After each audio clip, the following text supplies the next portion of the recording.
The performance you're about to see was inspired by the history of care at Lazar House in Norwich 900 years ago.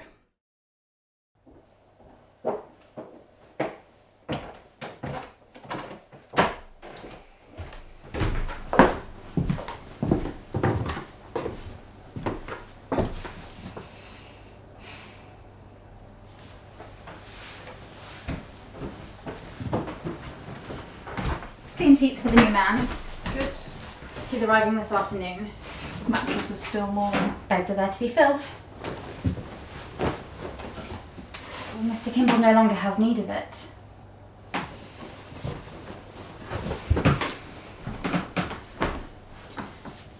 Was he suffering from lice when he died? He never complained of it. It looks clean enough. We'll keep the stuff in. Very well. I'll get the lamps out.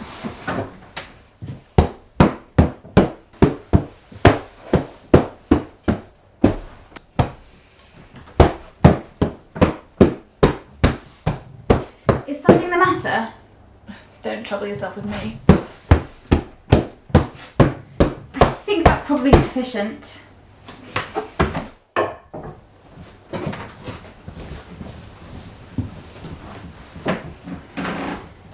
Do you want to go to Mr. Kimball's burial this afternoon?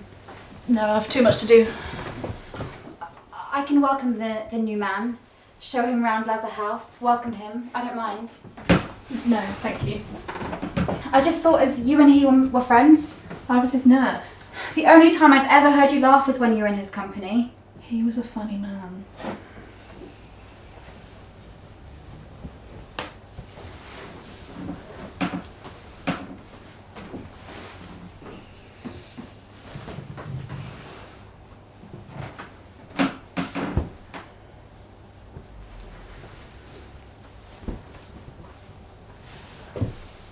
He's at God's table now.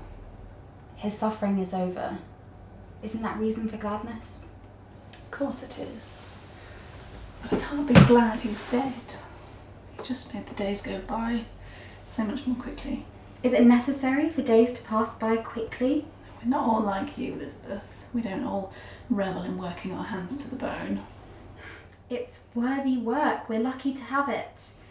Spending our days in the company of those undergoing the sacred suffering, it's a joy to comfort them. It doesn't feel very joyful cleaning sores and changing bed sheets day and night. It wouldn't bring satisfaction if it was easy work. You're 21 years old.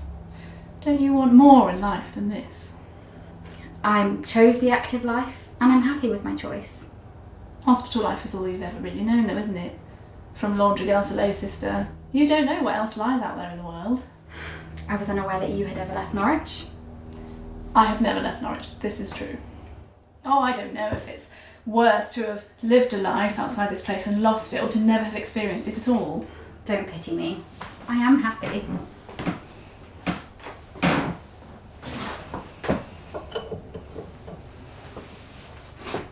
Did he remind you of your husband, Who? Mr. Kimball? Lord no, my husband was a violent drunk. Oh, why would you want that life back again so badly?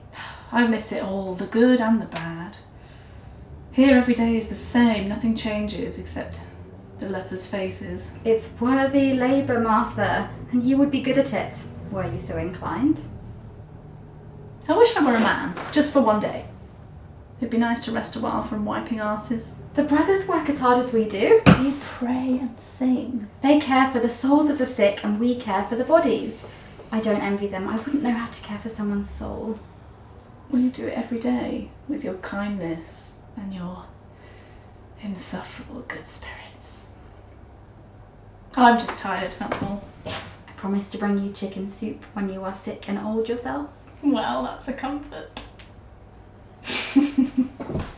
Not all those who pass through our hands are witty like Mr. Kimball, but they are all worthy of our care.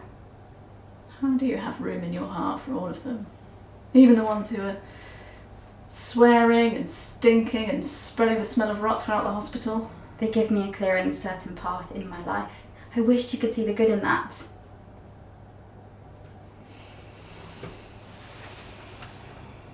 I'll take these to laundry. Will you fill a bath for the new man? Yes. With chamomile and brown fennel? Of course.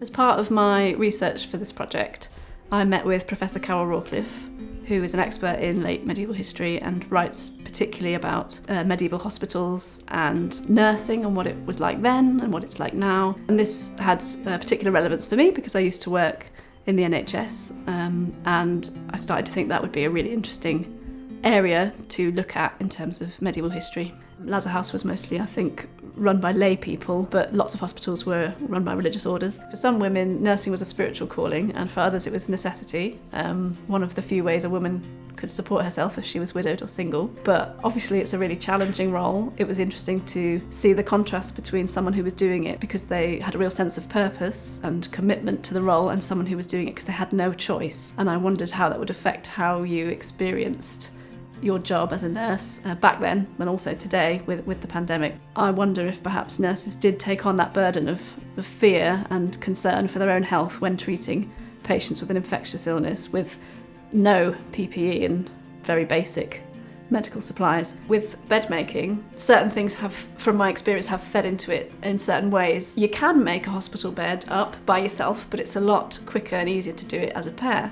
So I would often see from my desk pairs of nurses just quickly making up a bed together. And I'd noticed that this act was one of the only times they had in their day to quickly just check in with each other. I ran a workshop with healthcare professionals, sort of discussing how they felt about their role during the pandemic. The healthcare workers had a lot of mixed feelings about being referred to in terms such as saints or angels, heroes. I think they often felt that using that sort of language negates any of the sort of struggle or suffering that they might experience, and it also puts an expectation on them to just manage.